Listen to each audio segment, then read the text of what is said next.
one of the other things that we wanted to talk about is what has happened in the last 7 days with the Department of Education under the direction of Betsy Devos. Right. We briefly mentioned this yesterday, and I will tell you that we're going to continue talking about it in the next segment with special education attorney Bonnie Yates, looking at some different things than specifically what we're going to look at.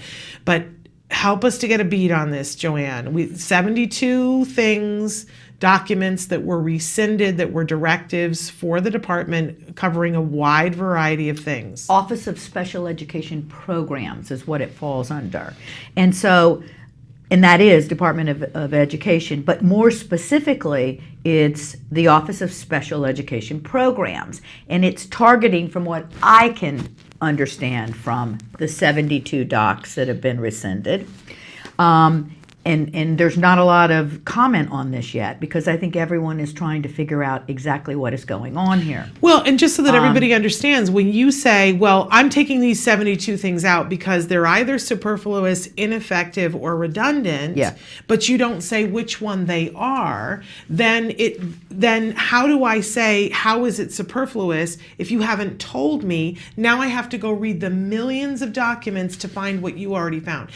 Several outlets have asked for the Department of Education to label and say, where is the redundancy? Clarify. Yeah. Why did you take this out here? Where is it someplace else? And it's crickets. Right. And here's what I wanted to, there's 4 of the documents that I specifically want to target. Great. And look at and say, because I can comment on them. Okay. And the first one being transition programs and services for high school, high tech, and vocational rehabilitation.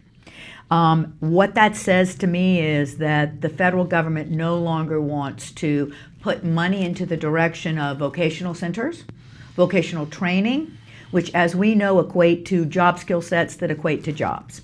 So that for me is very, very discomforting. Number 2, again, and these 2 fall under Department of Rehabilitation, is factors state vocational rehabilitation agencies should consider when determining whether a job position within a community rehabilitation program is deemed to be in an integrated setting for purposes of the vocational rehabilitation program.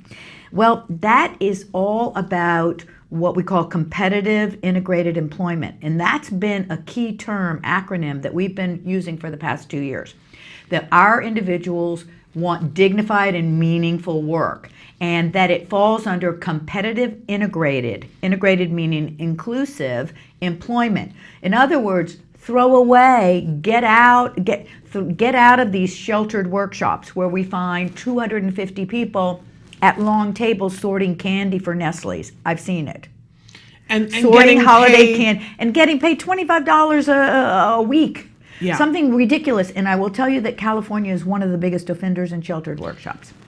So, in other words, if you have a disability, and go figure this one, you can be paid a sub-minimum wage.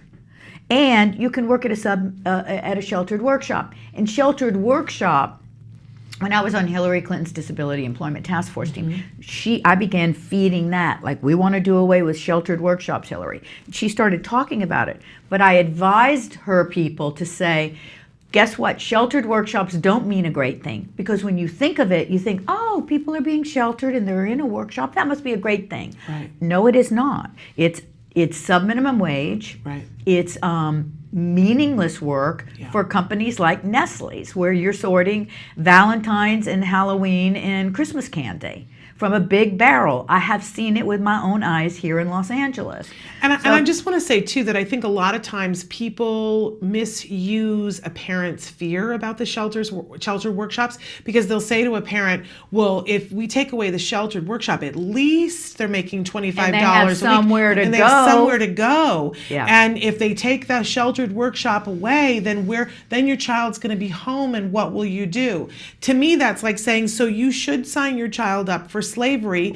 And we see that those young people they're not, their souls are not being fed, they're not being taught anything, and they come home with their behaviors worse. But for money to be able to, you can't live on any of this, as we know. But the parents go, at least it's something. It may be a turd in a punch bowl, but at least it's something. Right. And we need to empower our parents to say, don't Don't allow them to turn your adult children into slaves because they're telling you that they have nothing else. It's exploitation. It is. Now, what I want to segue that into, with that said, number 1 and 2, which really scares me because it's all about employment. The first documents are about employment. Yes.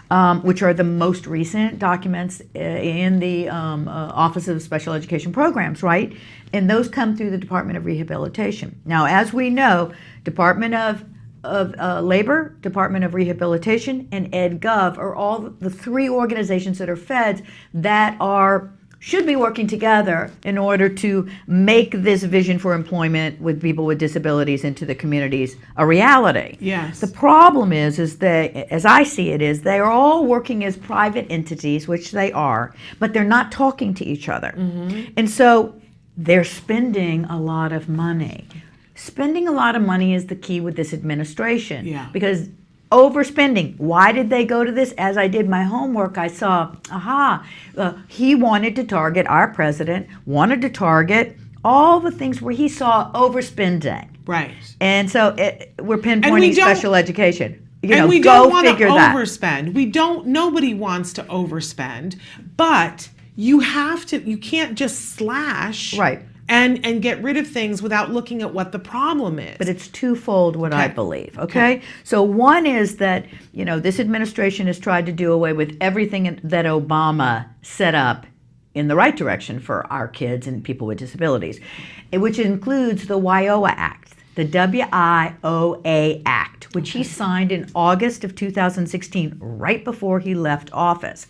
What it said was we can no longer escort individuals with disabilities straight to a sheltered workshop. We have to assess, see where their job skills lie, and we have to give them the opportunity to learn how to make that job skill a reality for a paycheck.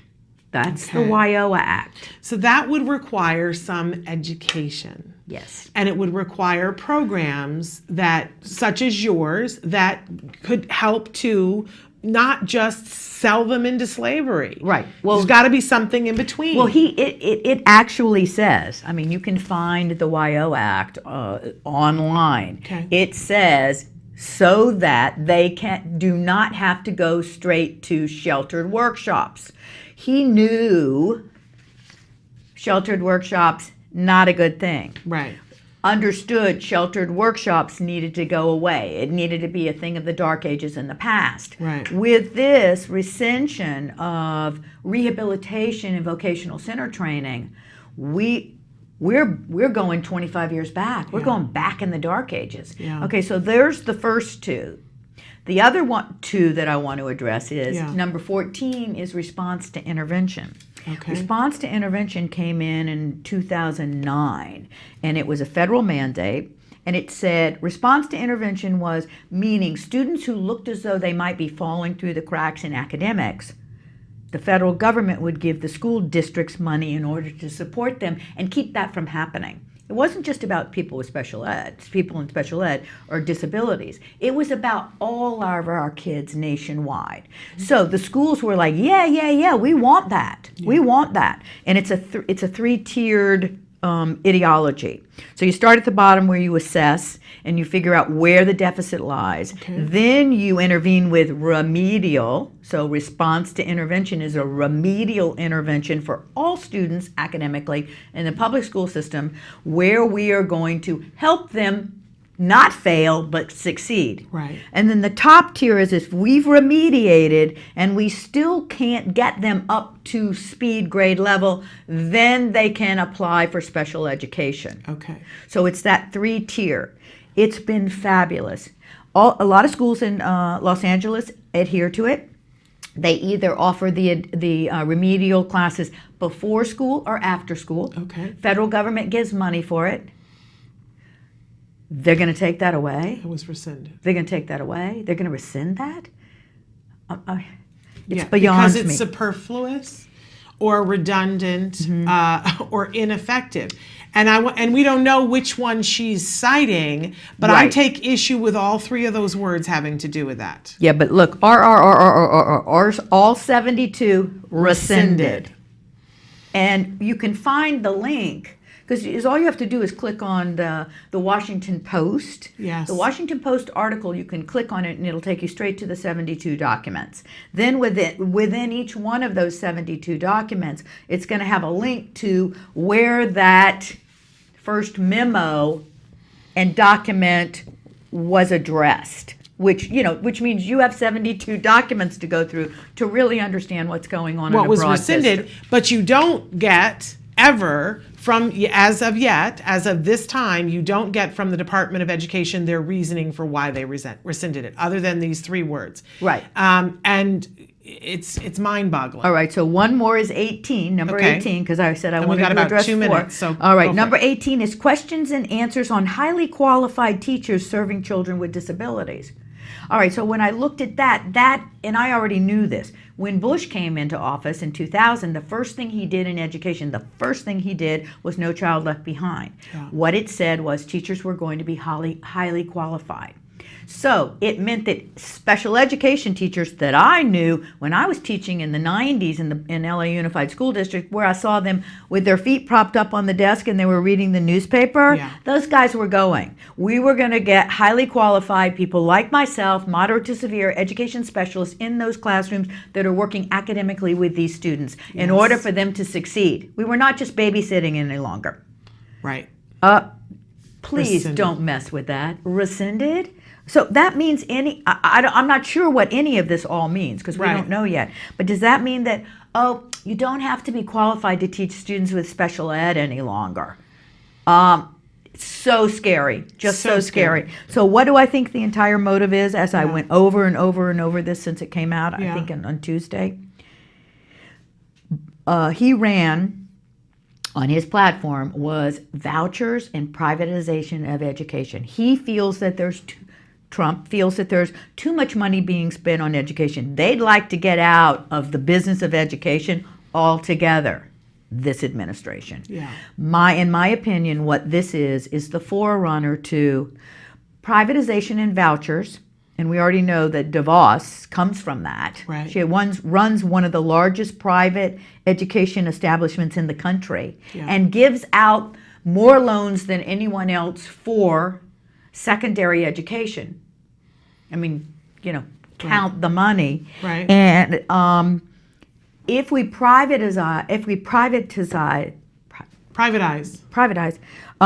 education, and these acts have all been rescinded, then our students no longer have protection in a private school setting. Right. Meaning, when you take your child to, and say you get a voucher and you go to a private school, and you say, my student has a speech impairment, I'd like speech and language and OT, and we don't have to do that anymore. We don't have to adhere to any of that any longer. And I believe that is the motive. And we've said all along that what happens then, some people will be okay, but it's the people who don't have funding and don't have access to funding who will be lost. It's, I have no words. I have no words. And like it's we so said, disappointing. And like we said, we really don't know what all of this means yet, because if you look, you can't find it. Where are the attorneys for the bit like Autism Speaks and Autism Society of America? They haven't even commented on I'm this sure yet. that they're reading through Yeah, every they are. other document to try to figure out the puzzle piece of. So if you're saying it's superfluous, or you're saying it's redundant, where is the other half of the redundancy? It is incumbent upon them to come clean with all of us That's and right. tell us what the rationale for these 72 right. things was. And they're when- making us spin our wheels looking for On purpose. We don't know, and I firmly You're believe it. 72. Yeah. Go at it. Exactly.